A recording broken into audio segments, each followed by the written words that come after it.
Hey, hey. Hey, hey, Welcome hey. to In the Chair, the podcast dedicated to the art of barbering and the people who make it happen. I'm your host, JT, a barber and proud owner of JT's Barbershop in Evans, Georgia.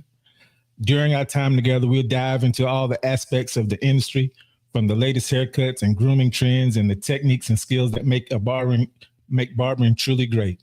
We'll chat with other experienced barbers, industry experts, and even clients to gain unique perspectives on the world of barbering. Whether you're an experienced barber or just someone who appreciates a fantastic haircut, you're welcome to join us in the chair for some entertainment conversation and valuable insights. Plus, we'll answer your listener questions and feedback, so be sure to share your thoughts. Thanks for tuning in. Today, we're kicking off our very first interview on In the Chair, and I couldn't be more thrilled about our guest. We're starting this journey with none other than Aaron Beths, a barbering legend from right here in Georgia. Aaron has been holding it down in the Sylvania community for decades, establishing his shop VIP as not just as a business, but as a real pillar of the community. In a small town, it can be easy for dreams to feel just out of reach. But Aaron has defied these odds. He's opened doors for countless barbers, showing them that no matter where you're from, barbering can be a path to success, artistry, and personal pride. He's a living testament to the idea that a barbershop is so much more than just a place to get a haircut. It's a space to inspire others, to create, and to build each other up. In this conversation, we're going to hear about Aaron's journey, the challenges he's faced, and the values he instills in his barbers who've trained under him. We'll talk about the legacy he's built, the impact he's had on the Sylvania community, and his advice for those following in his footsteps. So whether you're an established barber just getting started or here to just enjoy the stories, you're in the right place. Let's dive in and welcome Aaron Beths to In the Chair. Hello, What's everybody. up, my Hello. brother? What's going What's on, up, my bro? brother? Not much, man. Hey, Uh, I had to get you on here. I had to get you on yeah, here. You was the first person to get me started, so you had to get me started on my podcast journey. So welcome thank to you. In the Thank, Chair. thank you, man. I appreciate it from the bottom of my heart, man. Yes, You sir. couldn't say Yes, sir. anything better. So Yep. starting out, Aaron, take us back to when you first started VIP Barbershop. What inspired you to open a barbershop in Sylvania? And did you ever imagine it would have the impact it does today? Well, what started me off, I had motivation always being my own boss. All So right. when I was in my early 20s, it dawns, it clicked to me that you got to let me turn this off. So excuse me, everybody. It's my first time Oh, you good. live. You So, good.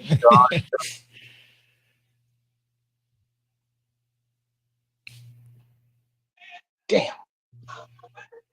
It's all good. Hey, Okay. that's how it is on that first haircut.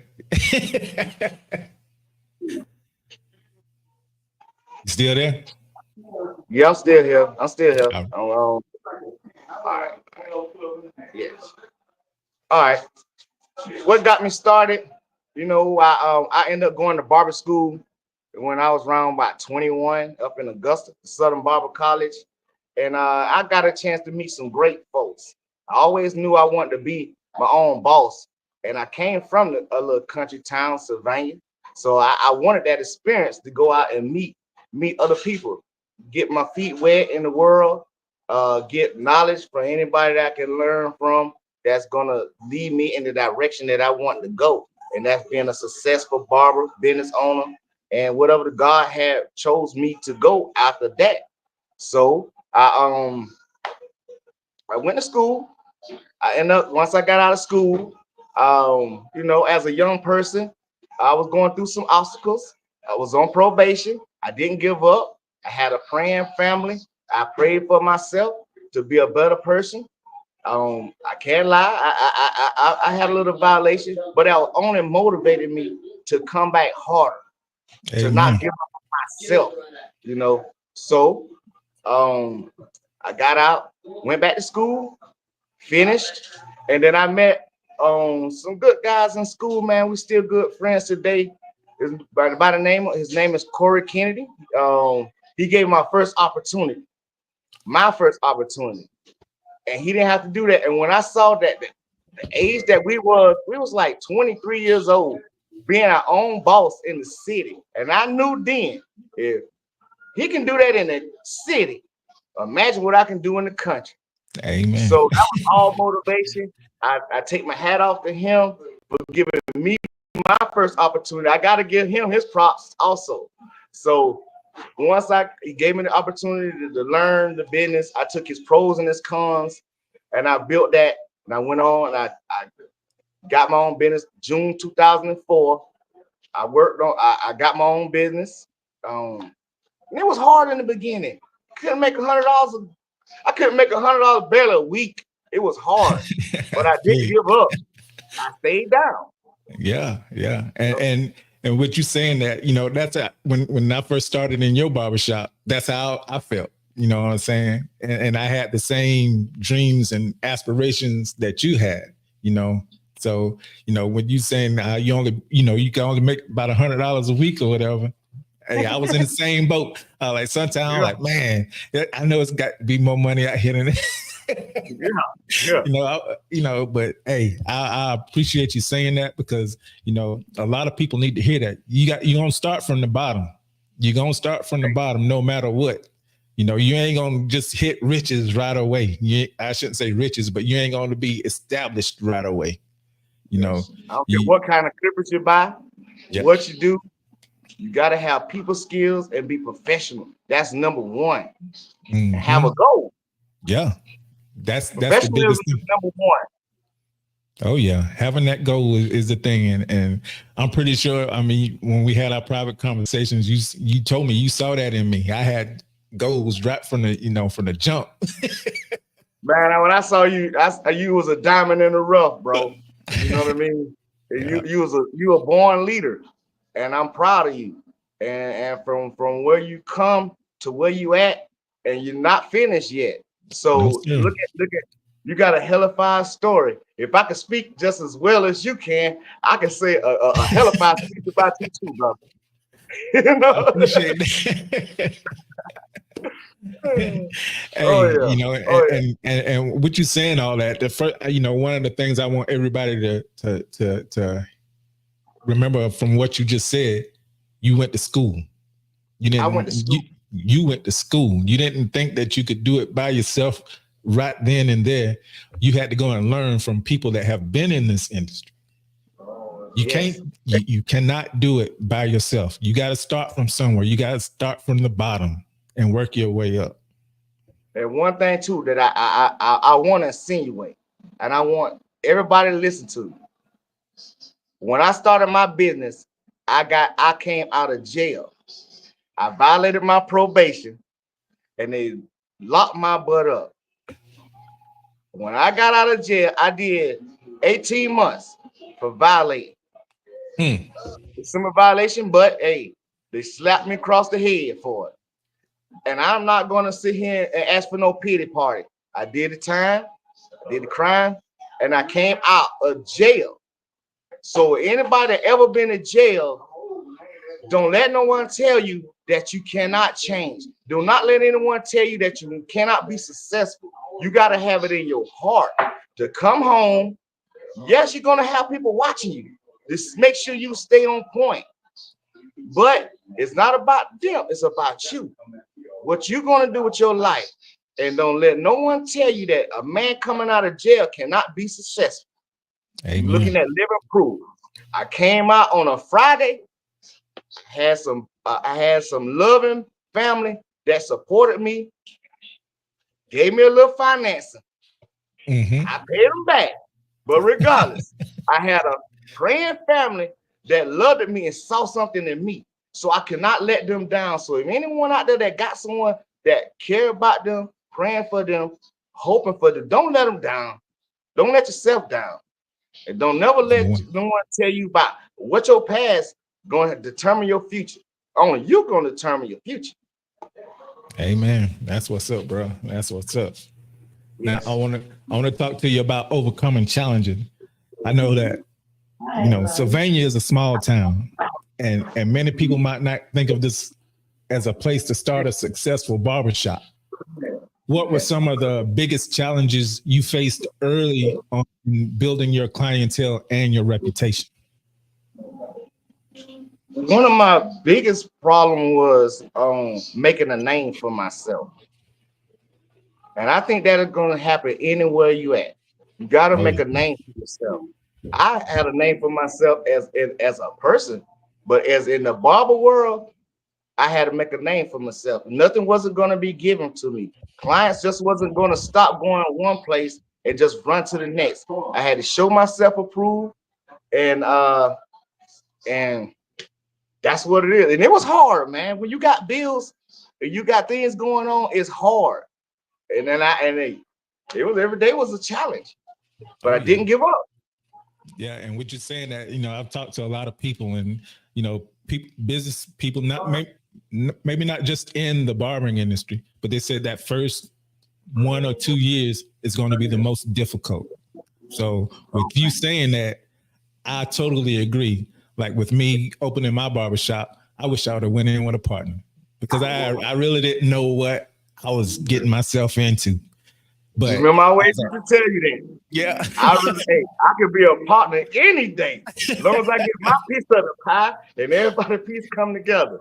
Oh yeah, and that's the thing that we have to understand too. That a lot of these successful people, they go in there with a team. They don't, their name might be on it, but they got a team, that got their back, because they got a piece in that pie too, and they want to see you be successful.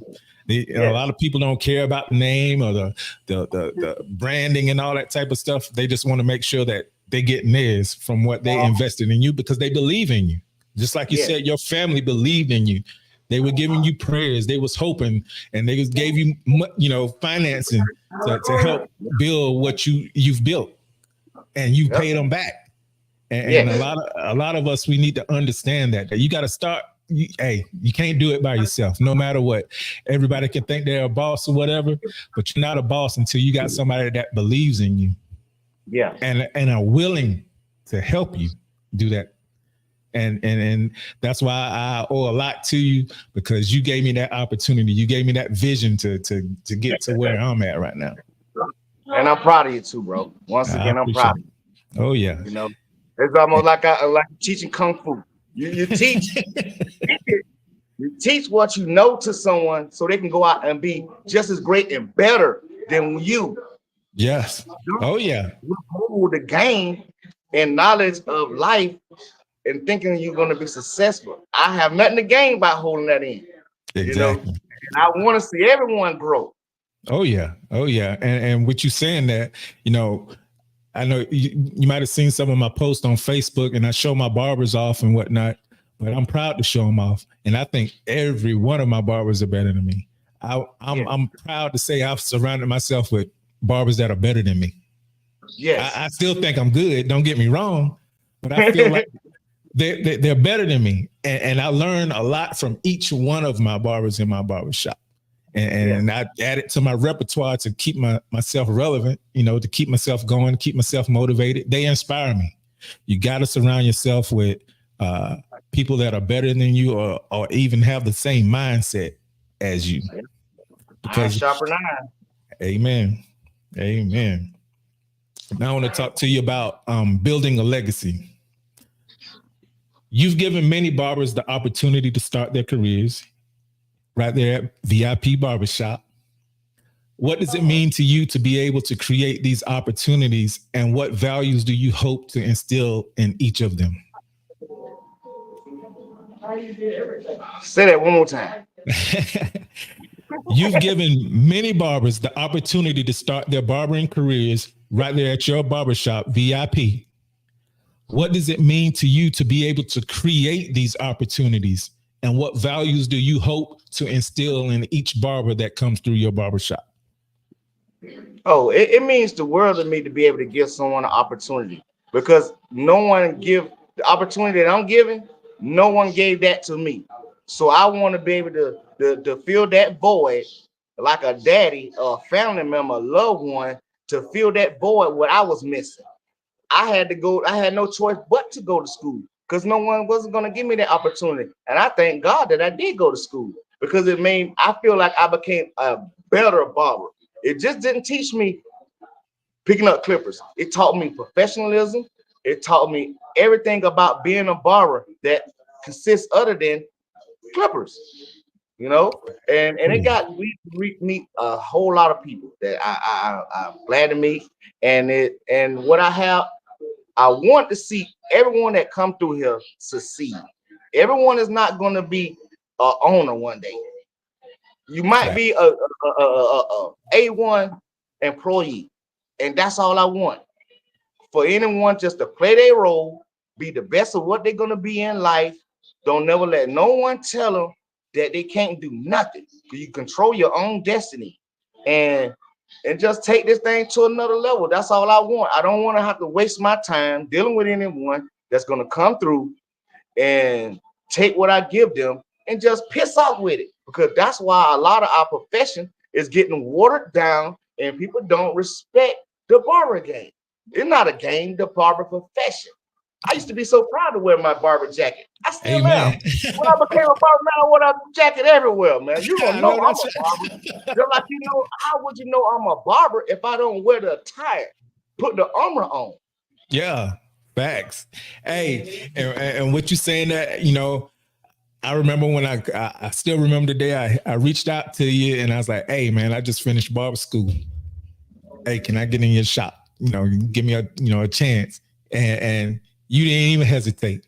And when we're hearing your story about how you went to school and, you know, and whatnot, I know why you welcomed me into your shop within that 1 minute of me asking you.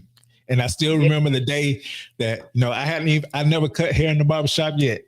And I was kind of hiding in the back there. And he's like, cuz it's showtime. Showtime, baby. You're on the stage now. Yeah. And from that moment, I never looked back. And I'm really grateful and I appreciate you for that, man. I really do. You know, you gave me that first little push to get me out there on the floor. You know, I could cut hair in the school and everything, whatever. But now I'm out here live. I got people that they probably gonna talk about you or whatever, and you push me to overcome that boundary. And I ain't no punk. I was like, okay, let's do it then. And I ain't look back. So, and I thank you again for that opportunity, man. Thank you. Yes, sir. All right, and I want to ask you about your advice to new barbers. If you were to offer one piece of advice to a younger barber starting out, especially in a small town like Sylvania, what would it be? Man, I got all kind of advice for a new barber. So you said one of my number one advice is don't give up when things might not go your way.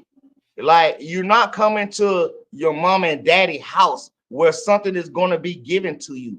You're coming on a workforce where you got to go out and get it. If you go into a shop that don't got certain type of clientele coming in already, or if it do got clientele walk-ins, don't expect no one to give you nothing. You got to sell yourself. So that's it. Don't sit back, you know, waiting on somebody to give you something. You got to get out there. You got to get out there. Put yourself out there. That's about two things there. Watched a lot of the barbers, when a little piece of money, they leave the shop. They go off and spend their money and do whatever. But save still your money. Clientele. Yeah, save your money. There's still clients coming in that barbershop. You know, even if it's a slow day, you still need to be in that barbershop because you never know when a walk-in might come in. You booked, you doing your thing, and people are coming in, you know, they're your clients, but you ain't got time to get them. But you're going to say, hey, such and such over here, hey, he can take care of you real quick. That's money in your pocket. Yes. It might not be your client, but that's easy money. And that's your way of advertising yourself also, because they're gonna say, hey, Aaron might be busy, but there's another person up in there, another barber in there that's that can cut you, and get you right. And now you're starting to build your clientele just from that, just from being in the shop. You gotta, like you said, wearing that barber jacket, you gotta let people know that you're a barber. If you're not in the barbershop, nobody know that you're a barbershop. So you got to be in the shop. You can just sitting in the barbershop, you can make money on accident. Pick up the broom too. Sweep up behind a barber. If you ain't doing that, go sweep up behind somebody.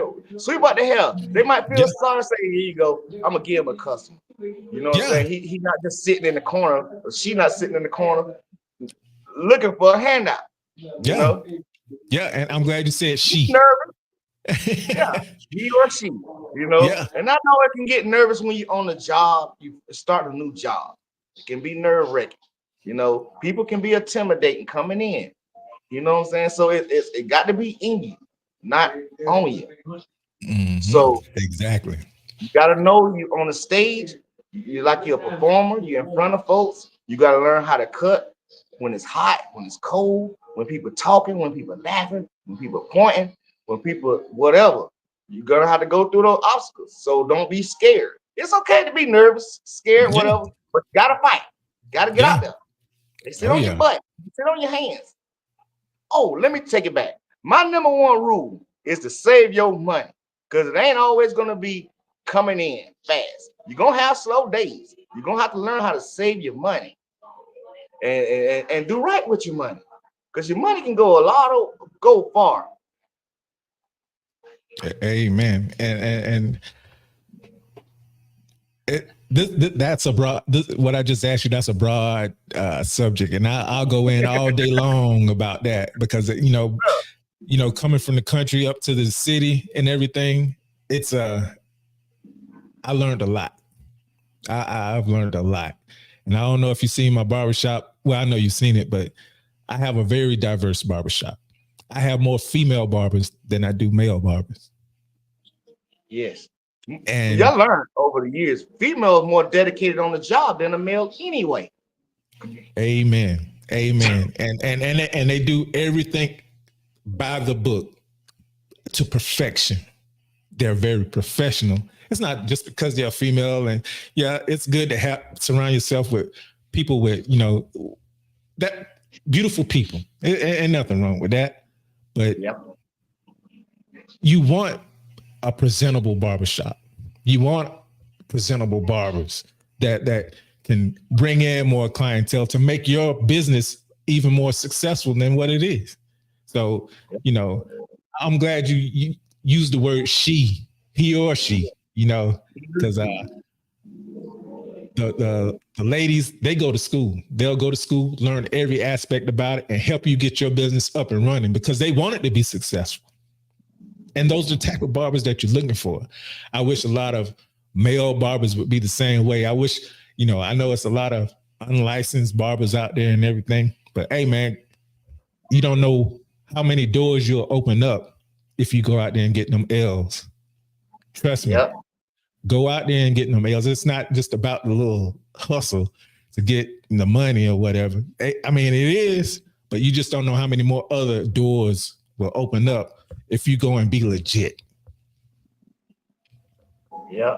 Well, why have to be hiding and running and stuff? Every time I stay running, that's like driving around with no license. Yeah, you can drive a car with no license. But what if the man pull you over? You know it's gonna be stuff behind that. And if you come on, if to each his own, I'm not gonna put you down, but I am gonna uplift you to do right. Yeah. We want to see we want to see them grow. We want to see you grow. We don't want to see you stay in the same position and just be comfortable. When there's more opportunity out there that you just don't know, because if you ain't got them L's, people ain't they're not gonna respect you as much as a barber that really does have them L's. You can go to some of these stores and get discounts, because you got them licensed. You can get all these products and different things that that we need as barbers. government jobs. You can get into these, like, you can get into any building, like you're in that shopping complex with the grocery store and everything. You can't get in there if you ain't got no L's. You can't get in there if you ain't got no L's. You got to be legit. So don't take the easy route. I'll tell you that now. Don't take the easy route because you're not going to get nowhere. You got to take those steps and being great. If you want to be great. If you're just trying to get by, that's where you're going to be for the rest of your life. Yep. And then that's what leads, some of these barbers to even get out of the industry, because, when somebody comes through, that's a stellar performer, a stellar barber or whatever, they're not gonna succeed because that new barber, like I was telling everybody, I never picked up a set of clippers until I was 42 years old. 42 years old. It ain't never too late. It's never too late. I just turned 49. I've been cutting hair for 7 years, and now I'm a successful business owner up here in Evans. So, it's never too late. If you're just sitting there doing it's never too late, like Aaron just said. It's never too late. All right. Let's get on to the next question. It's about staying relevant. You've managed to keep VIP Barbershop popular for decades now. How do you keep up with the industry trends and changes in client expectations while maintaining that community-centered atmosphere? Well, you always got to stay advertising. You always got to stay out there in the community, letting people see your face, putting your work out there. Everybody don't know you. I don't care where you're from, a small town, big town. Everybody don't know you. Always going to be new people come in. You got to stay connected to other organizations, to keep yourself rolling. Staying relevant mean you got to keep your business around other successful businesses. You can't be ducked off in no corner no one, waiting on someone to come to you, or ducked off in a little suite in a hole. How can you stay relevant like that? Care about your professionalism, your reputation, and things like that. You care about your business. And if you're not the owner, you can care about, what you putting out as a barber, stylist, or however, Yeah. Hey, and to touch on that, I felt the need to brand myself because I did start out late. Hey, I'm JT. I'm JT Fades. Even some people call me JT Fadez, but it don't matter. Yeah. They know who they talking about whenever they say those three names. Jonathan Turner, JT Fades, JT Fadez. It don't bother me, but they know who they talking about. They know that I'm going to put out some good work, and they tell people about me, and I don't need no sign on my building or nothing. People know where I'm at. They're going to let people know that, hey, that dude can cut some hair. He going to be on time every time he in the chair. He ain't in there smelling like no weed. He ain't drunk behind the chair. None of that stuff. That will run off your clientele. That will run off your client. And I went through those stages. I went through those stages. But in order for you to be great and respect what I'm saying, I got to tell you my flaws that I went through too. I've been young and I went through those young-minded. You don't have to be young, but you can be young-minded in age. And I went through those stages thinking you can go out, do what you want to do, come back in. I didn't do the drinking, but I did the smoking. And everybody not with smoking. It's not professional. And it will run your business away. You think you're cleaning up, someone smell that. And if you care about your money, you're going to care about everything that's going to affect your money. Amen. And you said a mouthful right there. Because I mean, man, I'm the type of person, where in my barbershop, I don't even let my clients come in smelling like weed. You smell like weed, you get kicked out of my shop, and I'll probably block you from not even being able to come to my shop again.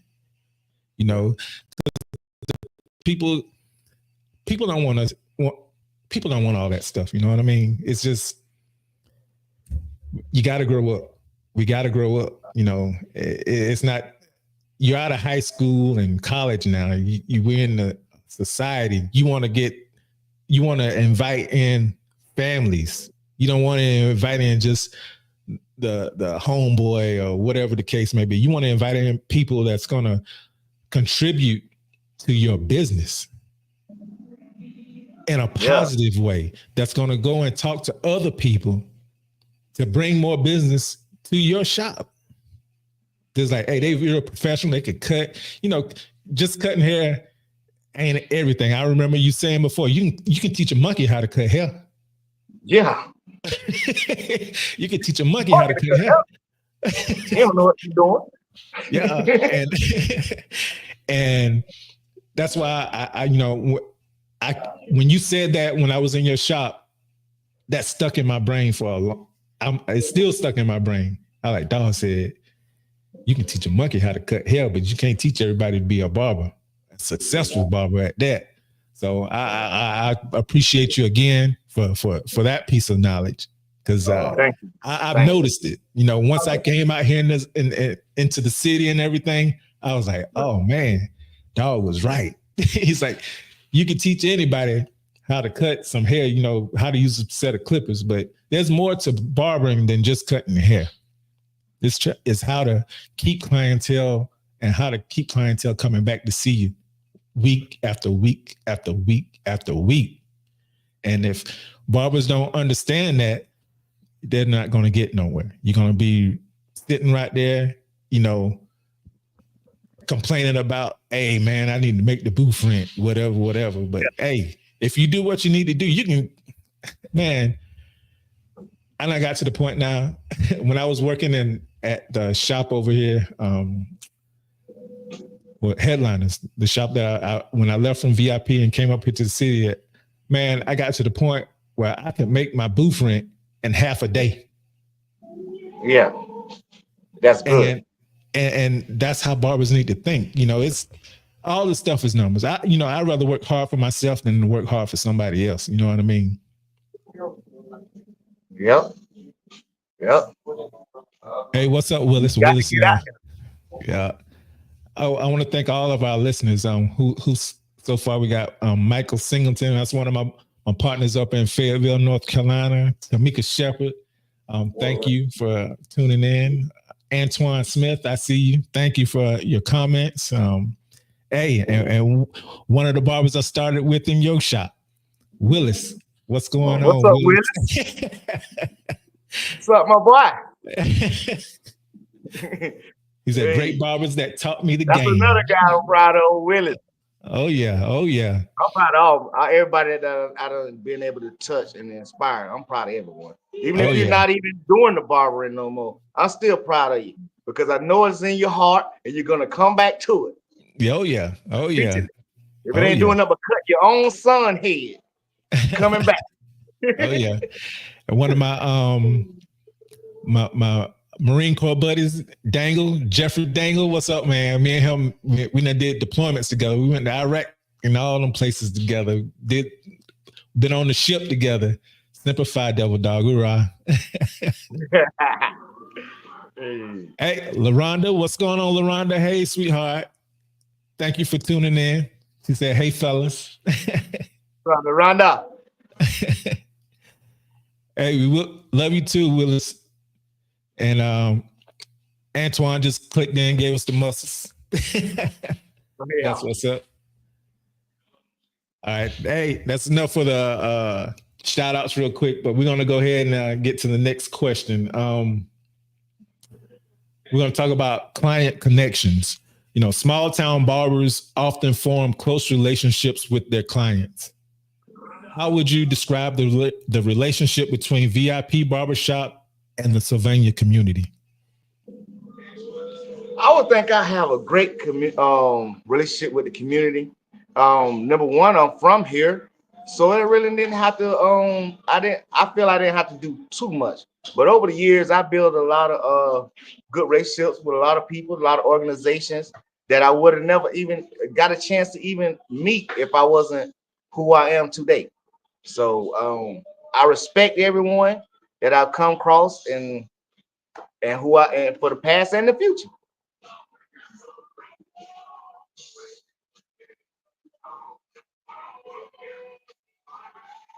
You still there, bro?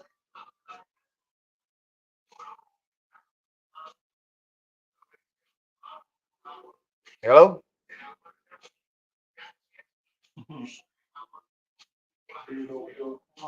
Hello? I'm lagging too.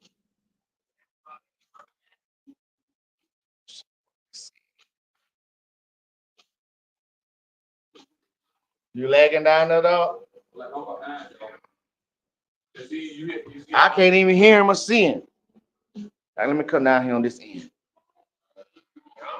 Yeah, can you? I can't see you no more.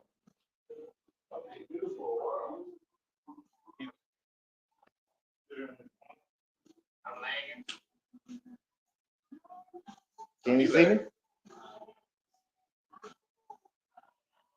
I see two screens, but Yeah. no, that's you talking. That's you talking. I'm just kidding. I can't see you no more. My bad, cuz. All right. That's my bad. My daggone I had my robot vacuum and it pulled the cord out of my Wi-Fi box. But you still there? Yeah, I'm still here. I'm still here. Okay. Let me ask that question one more time. Small town barbers often form close relationships with their clients. How would you describe the relationship between VIP Barbershop and the Sylvania community? I think we have a good community. I think I got a good relationship with the community. Number one, I'm already from here, so I didn't have much hard. It really wasn't too hard. But over the years, from giving like back to school free haircuts, supporting other organizations, and coaching for the at the rec. I think I've got a real good relationship and got a lot of good respectful barbers that's present and in the past that gave us a great name, so that's good with the community. That's what's up.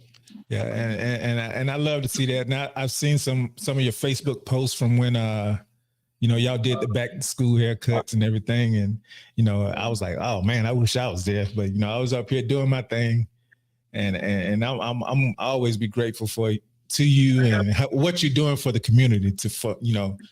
I know you still cut some of my family hair and everything, so I truly appreciate it. But bro, and guess what? Stop right here. Guess right here. Every day we supporting you down here. Look at my partner. What that hat say?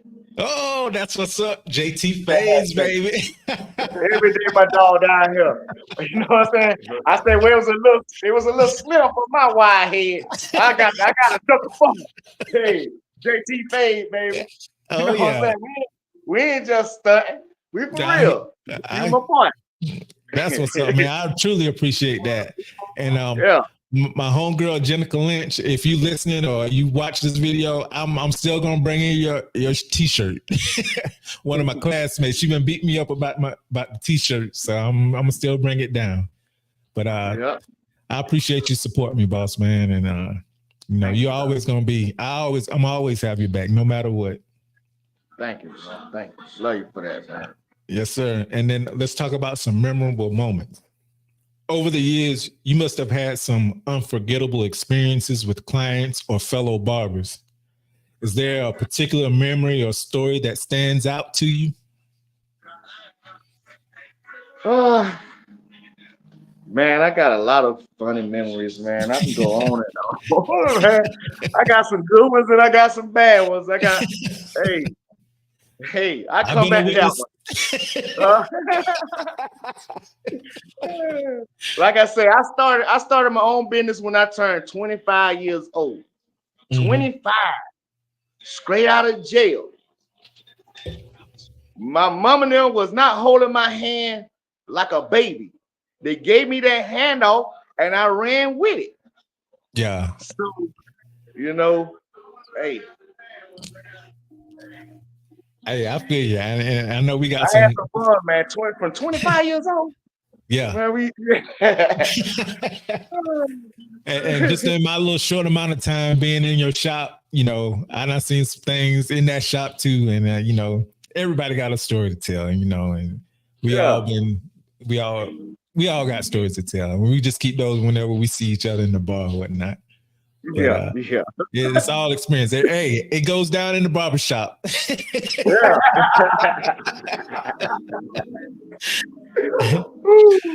Right. Hey. Now, next, I'm gonna talk to you about challenges with pricing, because I've seen a lot of talk about that, not just all over the barber industry, from the what do you call them, the social media barbers and everything. They talk a lot on social media about the pricing and everything. So I'm gonna talk to you about the challenges with pricing. Recently you posted on Facebook about clients hesitating to pay barbers what they ask for in their work. What motivated you to share that message, and what do you hope clients will understand about the value of barbering?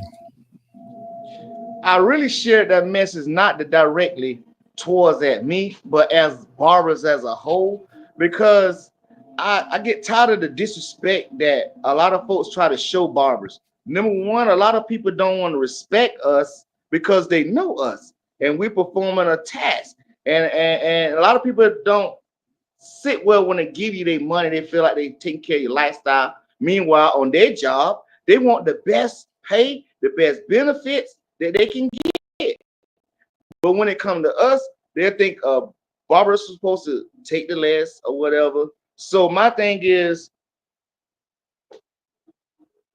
prime example what I was saying, I pay my son $35 a haircut. He's 13 years old, $35 a haircut. That's just a little tip, 2 slashes on the eyebrows, nothing off the top. And I have no hesitation. It is what it is. I'm gonna pay what I want. So I'm not gonna disrespect no one's job and try to say, oh, you deserve, why should I have to do this?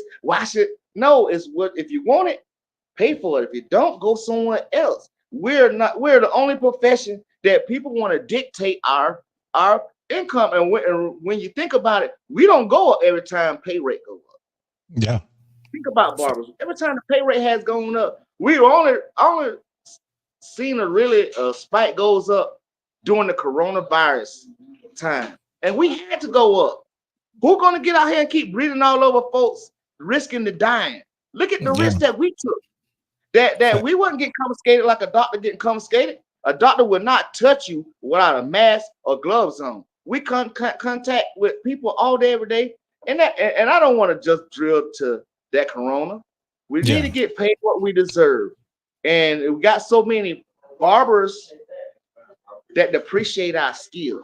They treat it like it's a flea market. They negotiate the prices. That make people don't want to respect a barber.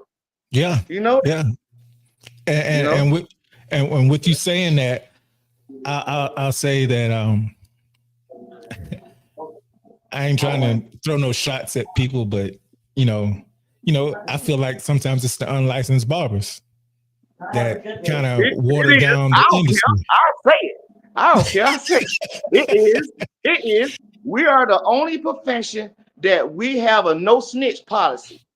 You will not run across a welder on no job and catch him welding and somebody won't report him. You can't drive school buses. You can't drive trampo trucks without them L's. It'll depreciate the skill. It make people won't even appreciate it. They're gonna say, well, why would I go to school?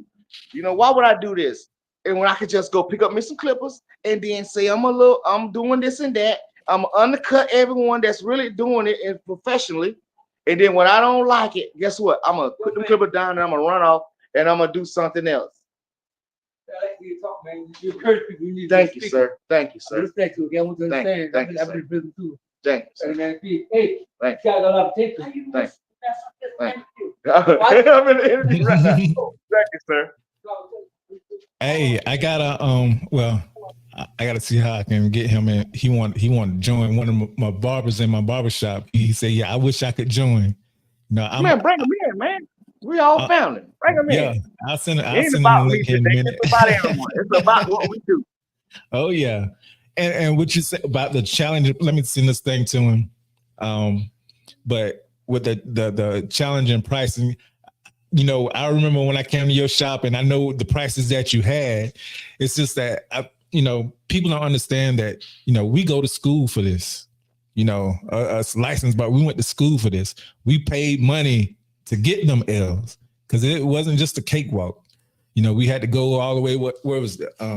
Atlanta or to what's the other place where we can go get our license? This is my baby girl. Say hey to Macon.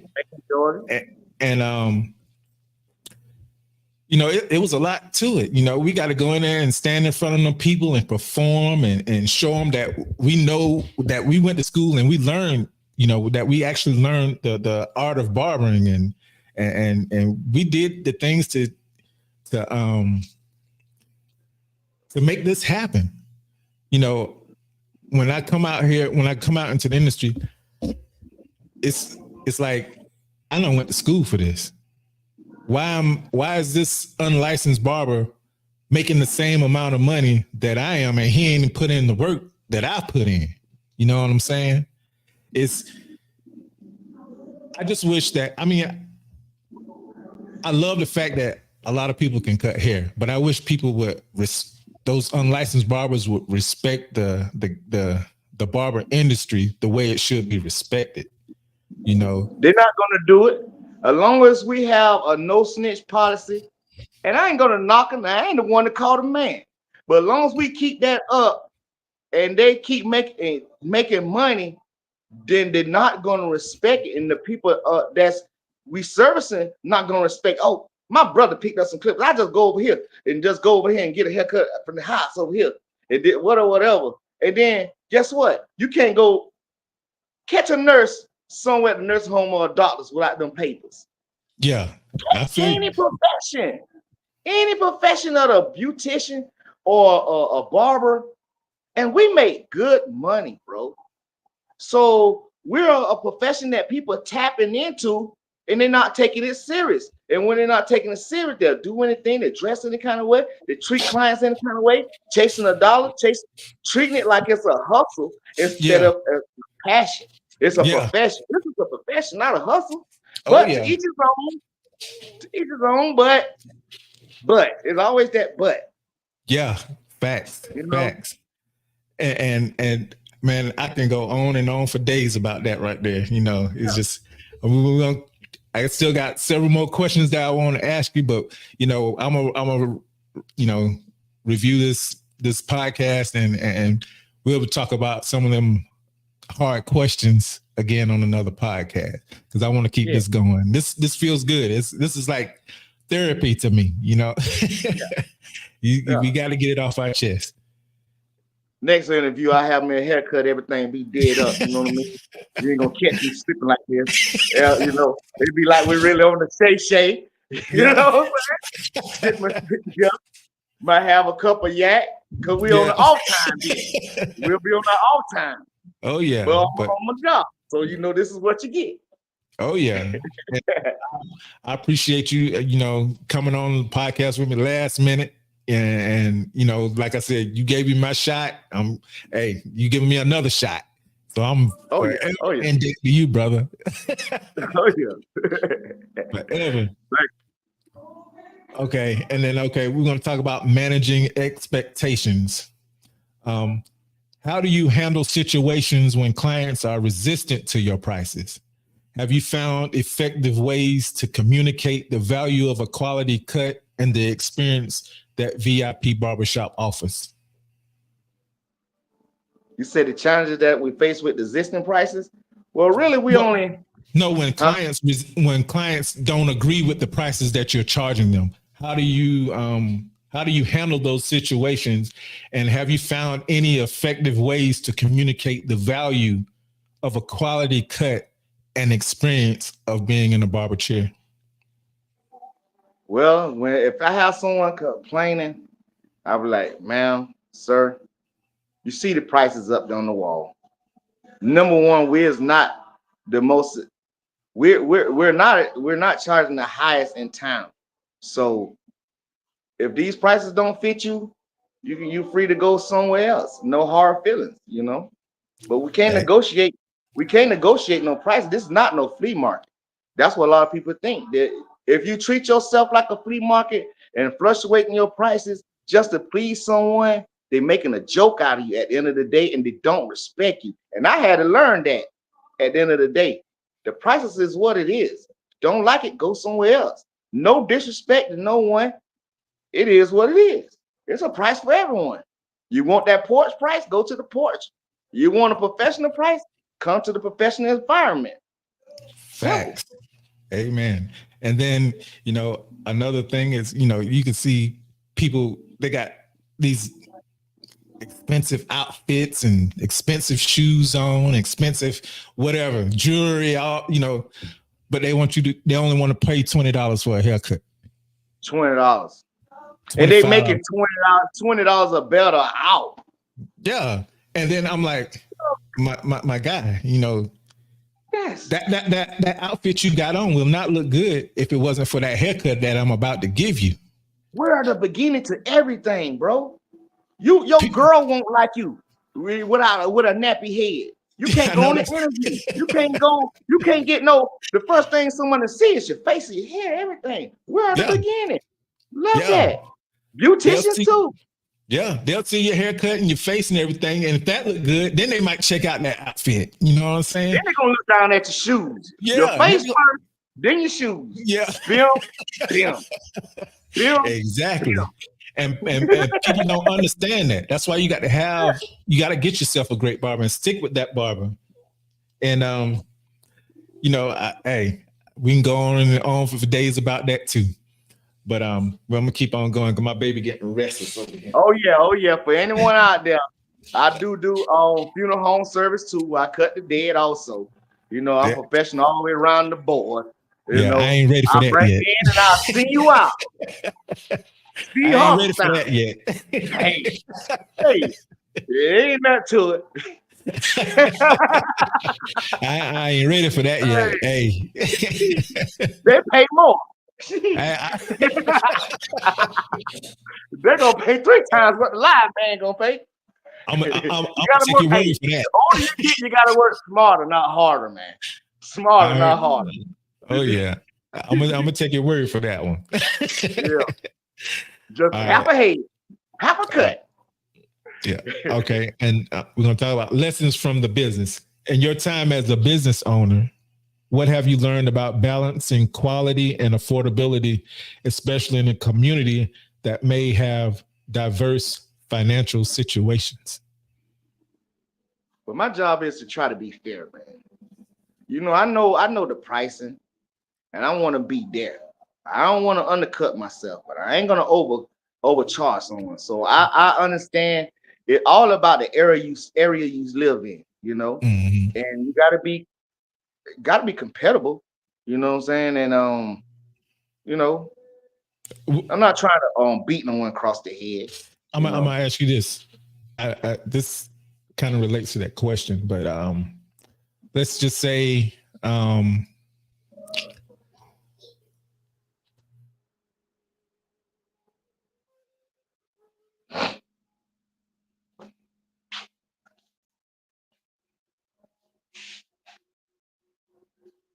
I change the background now. I'm here. hold on. I'm sorry. You heard me? Nah, what did he say? How do you handle family? If family comes in and wants you to give discounts and all that type of stuff, how do you handle those situations? Well, I handle it accordingly, bro. I got like 2 family members. I don't even charge them. Yeah. I don't even charge. They've been like my mom and my dad. They've been there for me when I was little all the way up to now. Only thing I ask is just respect my time. Just don't bum rush me. It's for free. Understand what I got going on. And if I have to tell you no, I can't do it right now. Understand that. But other than for the other family members, don't come asking for nothing. Let me give you what I want you to have. I know you family. I know how much you mean to me. But Yeah. don't come looking for nothing because then I'm gonna look at you like you ain't respecting me. You ain't respecting me, my bills. This how I take care of my life, my family. So family ain't gonna pay your bills. So my family, they good. They come through, they support me.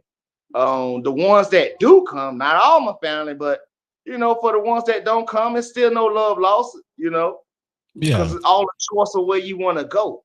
You can't, we're like a doctor.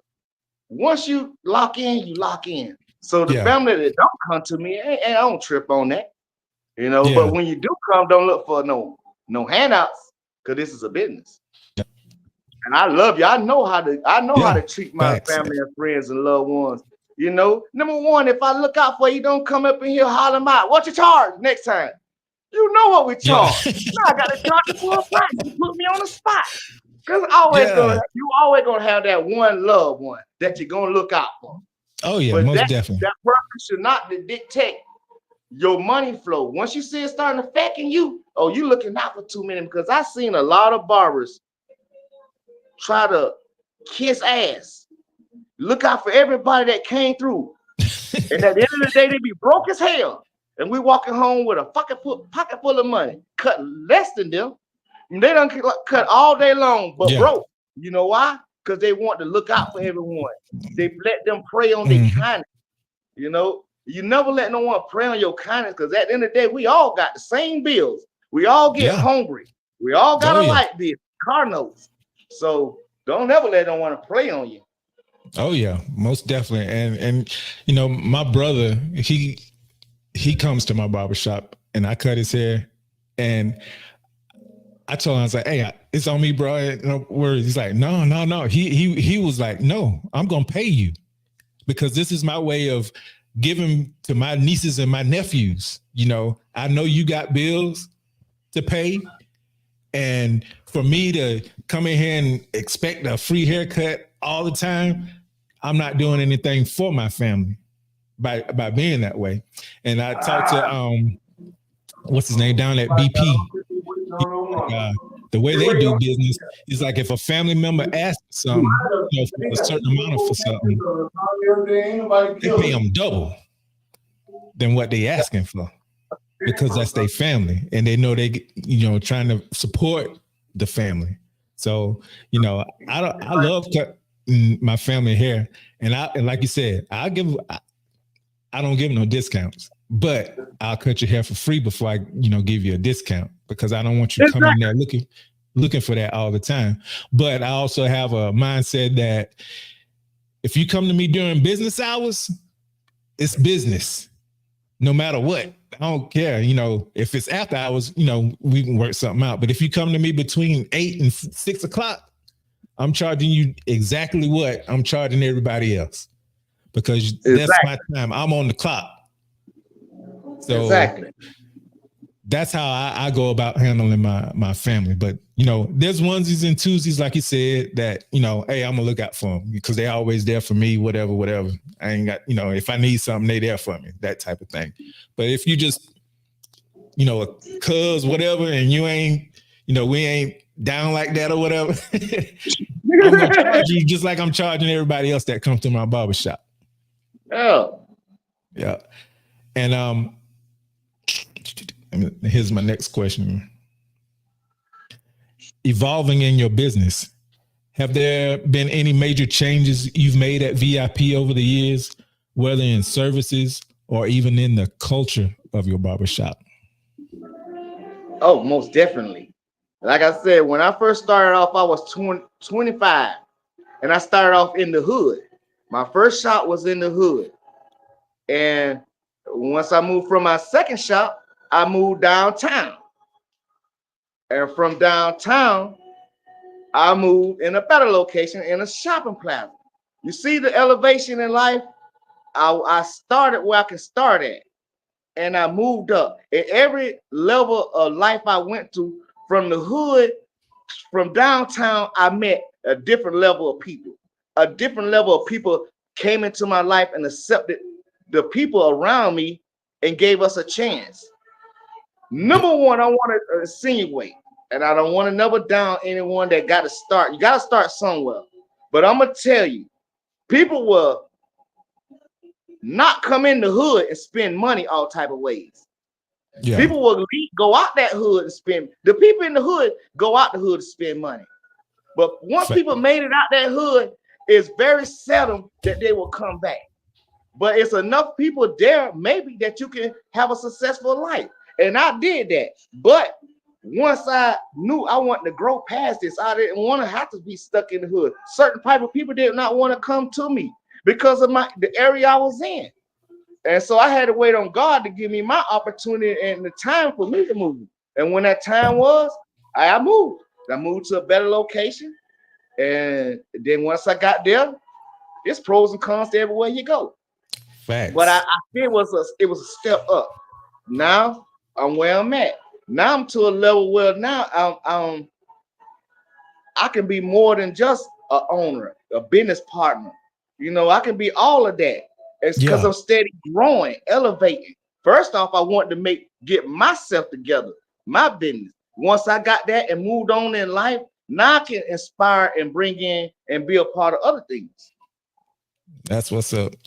That's and that's how I was. Like I said, I started at 42 in your shop, and you seen how I was like, I got to keep going. Hey, I want to get to the money. You know what I'm saying? And I knew it had to be into the city. I wanted a consistent clientele, a loyal clientele. You know, I wanted to be. And, you know, I got my military background. I was like, oh, when I was in the military, I had to get a haircut every week. So I need to get to where all the other barbers, are at. And, you know, I got my boy DC, he just popped on. What's happening, DC? Hold on. What's up? What's going on, man? How y'all doing? All right. Let me change my little screen real quick. Hold on. I'm trying to be professional as I can. There we go. Oh, good. Yeah, and so I, you know, you've seen my growth because I started with you, Aaron, and I knew what I wanted. I knew the growth that I wanted because I went to school in Augusta, and I seen all the people up there and how often they were coming to get haircuts and everything. And I was like, that's what I want. You know, I love my family. I love my boys and everybody that I hang out with down in the country, grew up with, whatnot. But I needed that consistent money, especially when you have a family. You know what I'm saying? And so that's what brought me to Augusta, made me move out of Sylvania to Augusta. Well, not Augusta, but Grovetown. And I got my shop in Evans now. And to all of y'all that are joining us, this is one of the newest barbers in my shop. This is DC the barber. DC is a award-winning barber. He goes to the hair shows, and he now won some hair shows and competitions and whatnot. And you know, whenever somebody comes into my shop and they want a design, and they say they want a design, I'm not ashamed to say, hey, you want to go see DC? He gonna get you right. He the one you want. I can do some designs, but I'm not DC. You know what I'm saying? So everybody, welcome my partner DC. DC, this is Aaron. Aaron is from Sylvania. He's the barber that gave me my first shot in the barbershop. I just want to introduce y'all fellas. Yes, sir. Nice to meet you, bro. You know, I'm loving y'all conversation. You know, I was trying to get in earlier onto it. I just had to, you know, download and get everything in so I can jump in.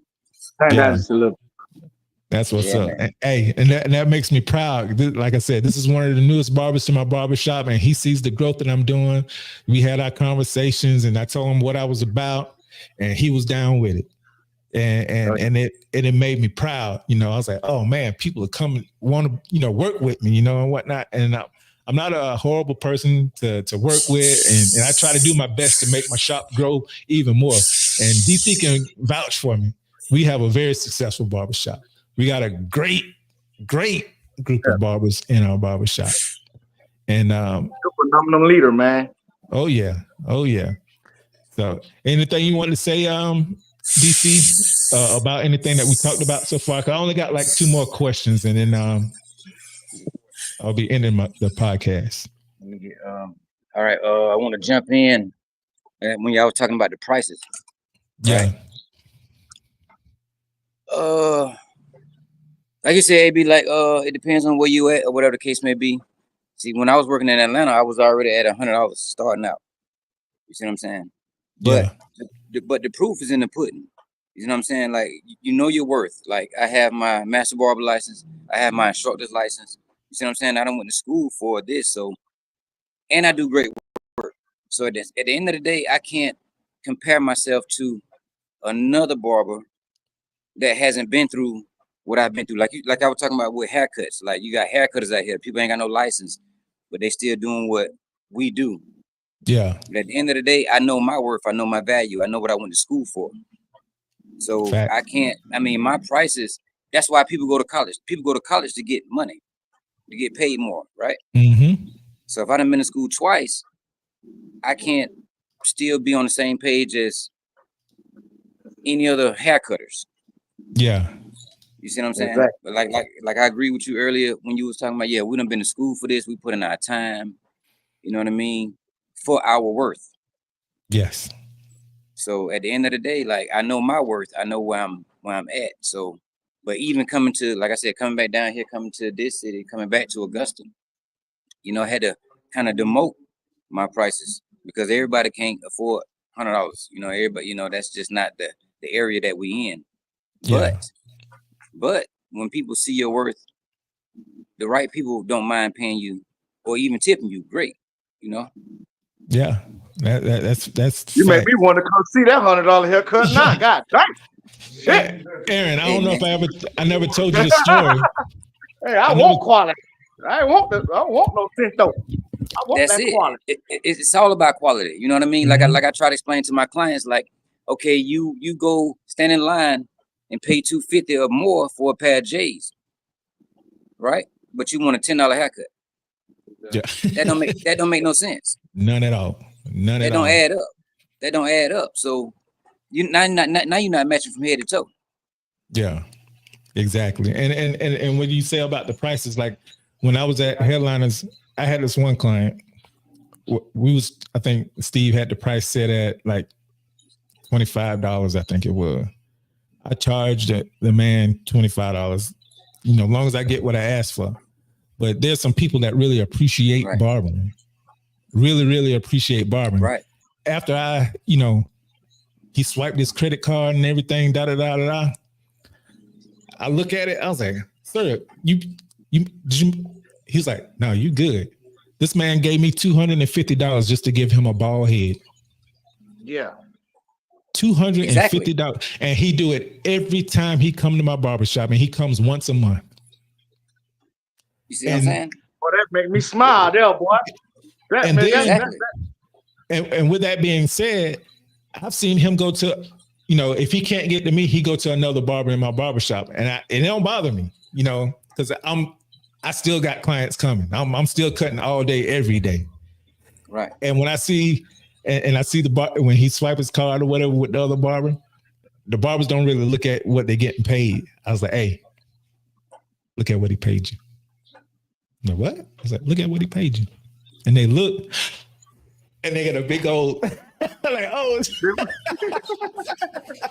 Hey, right. Make it say, sit back down, man. Let me give you a back massage for that. Damn. Let me put some more services on this thing. Put another hot towel on your head. Hey, we do all that in JT's barbershop. Just so y'all know, hey, we do it all. I got clientele for everybody. I got barbers for everybody, for every walk of life. If you want the hot towel service, or you just want a fade, or just a clean haircut, or you want designs, you can get all that in JT's. All day, every day. But anyway, I'm advertising myself. Oh yeah. It's your Same thing right now. Supposed to be doing. One stop shop. Yeah, and then from the shades to the eyebrows. I got two more questions.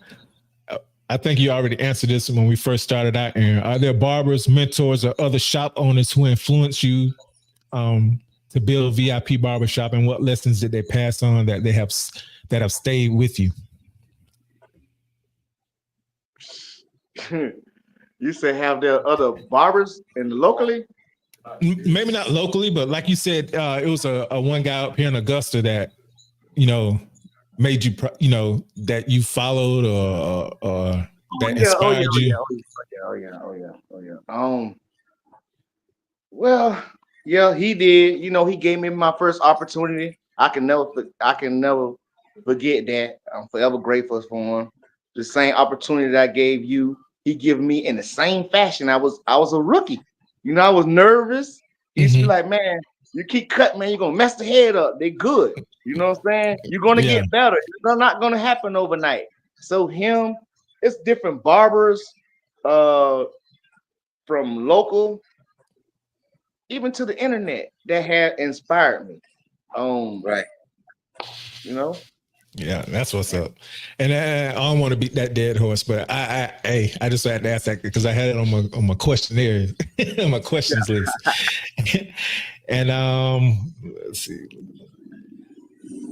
the future of VIP. Look into the future. What's next for VIP Barbershop? And do you have any plans to expand, bring on new talent, or introduce any new services? Well, every day I'm trying to always grow, and my main thing is, we already up there. We just got to stay up there. We got to stay humble. We got to we already in the atmosphere, but we're trying to reach for the moon. We're rolling around with the stars right now. And we can't forget where we come from, because just like we up there, you can come down. Right back down. Right back down. Right back down. So I try to appreciate everyone, have love for everyone, try to be fair. The future is whatever God bring me to be.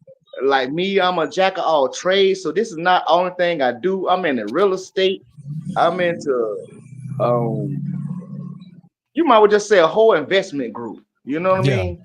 So next thing is gonna be probably a VIP investment group. That means you can be a part, my man right there can be a part of. We can come together, you know what I'm saying? And within this, we can do multitudes of things, you know what I'm saying? So when it's time to go to the bank and everything, we ain't not locked in on one area, saying we realtor, we in auto, we in this, we in that. You know what I'm saying? We're in everything. So therefore, we can't be stopped. So that's where VIP at. Is heading to continue to do what I've been doing, to bring in and give people opportunity that's deserving of it. I'm not as free-hearted as I used to be with opportunity, because my time is valuable. Got time to be wasted. I'm getting too old. I got kids to be wasting time with. Not wasting time, but being involved with. Yeah. So, I don't want to babble on and on, because I done got drifted off now. Yeah. And that's going to be my final question for the day. And I just want to say again, Aaron, I appreciate everything you've done for me.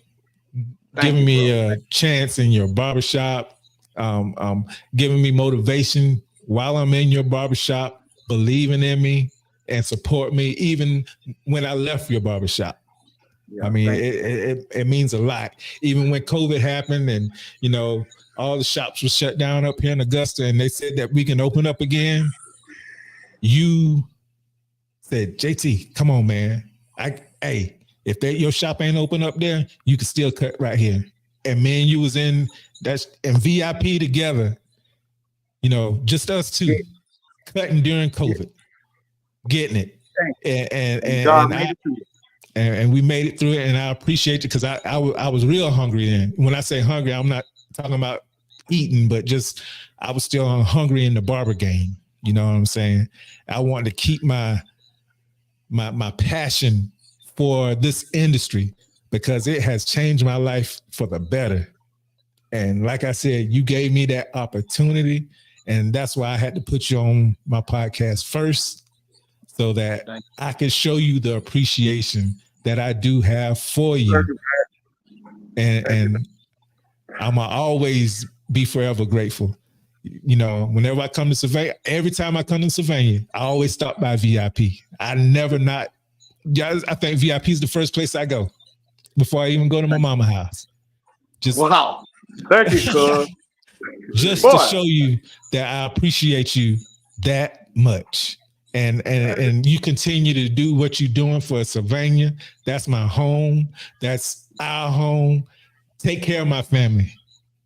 You my family now. You know. Yeah, we up there. And, I'm about to cry, boy. I'm about to cry. God damn, man. That man got me about to cry. Hey, boy, that sound like my wife. Well, I said, boy, you got that. You can turn that crying on like a switch, boy. Yeah, man. God damn, man. Why you keep going pulling on that? Hey, I'm not too proud to acknowledge where I come from. I'm gonna give you your flowers while you still here. You know what I'm saying? Right, bro. That's right. Thank you. I'm always giving you flowers. I'm always have your back. If you want to have a drink sometime, bro. And I'll never forget whenever, you know, and I went through some things and we sat in your car and you sat there and prayed for me. We prayed for each other. And I'm always you're going to always forever be my brother. So I appreciate everything you've done for me. And I appreciate what you've done for all the other barbers that have come through your shop. Because I see, like you said, I see them out there and they're still doing their thing. So, man, keep doing what you're doing. Just keep doing what you're doing. I got your back, bro. Thank you, bro. Love you, and man. DC, I thank you for getting on here and giving your insight. I know it's kind of towards the end, but I know you got a lot to say. And when we have our next episode, I would love for you brothers to be on here with me. Let me say one thing for you. Let me say one thing for you. And if there are any other barbers out there, go ahead, DC. One thing, what I want us to do, you know what I mean, as in with this barbering industry, bros, we got to go to these state board meetings. You see what I'm saying? Yeah. Like we got to go to these state board meetings. They trying to demote us as a group. Like they're trying to put everything up on the cosmetology because it's not a lot of us that goes to these meetings to have a voice. You see what I'm saying? One or two people, when we go to the state board meetings, one or two people really ain't gonna hold no weight. But if we all come together as a bar, as our, you know, what we do, like we have to have a voice. Yeah, facts. You understand what I'm saying? So we have to go and see what's going on. We have to make these state board meetings and voice our opinions on certain situations and things, what's going on and what they're trying to do. You know what I mean? Yeah. So that would really boost our situation. And then even with the pricings, if everybody come along and get on the same board with the pricings, how it's going to work is we, in a sense, to kind of eliminate the haircuts. You see what I'm saying? If everybody gets on the same accord with what the price is on a minimum basis, because we are a necessity. You see what I'm saying? Facts. People have to come to us. You come to us to get your job. You come to us to get your lady. You come to us to get anything that you need, first and foremost.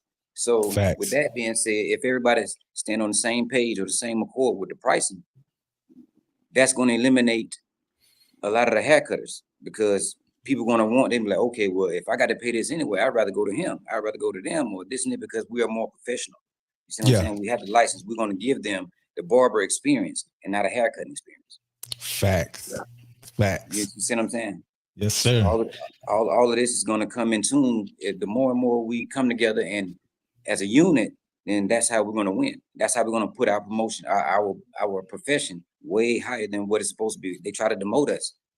All you do is cut hair, like you said, it'd be like, oh man, you my family, or man, come on, man. My profession, my job is my job. Yeah, yeah. And I thank you, brothers, once again. And I thank y'all for y'all's insights, y'all professionalism, the motivation that you're giving us all. And I want to thank everybody that tuned in, everybody in the chat, Michael Singleton, Tamika Shepard, Antoine Smith, Willis Brookins, Jeffrey Dangle, LaRonda Maynard Gibbons, Antoine Johnson, Bill Carter, Braylon Lawton, Stephanie Carter, Ann Ross, Holly Chelsea, Yasmin Ivy, DC, David Lee Styles. What's up, David? I got to get you on here, definitely, my brother. Shay Jones, Antoine Griffin, Johnny Lynn, Lorenzo Williams, Lana Sampson, Natasha Taylor, Patricia Gilliard, Ebony Mercer.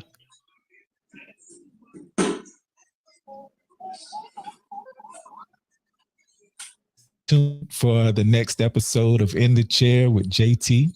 And we'll see you next time in the chair. Y'all stay sharp, my brothers. Thank y'all again, my brothers. Yes, sir. All right, you're welcome. All right. All right. We out. Yes, sir. We out. Let me do this outro. Let me see how to do this, cuz. All right. We out. That is outro.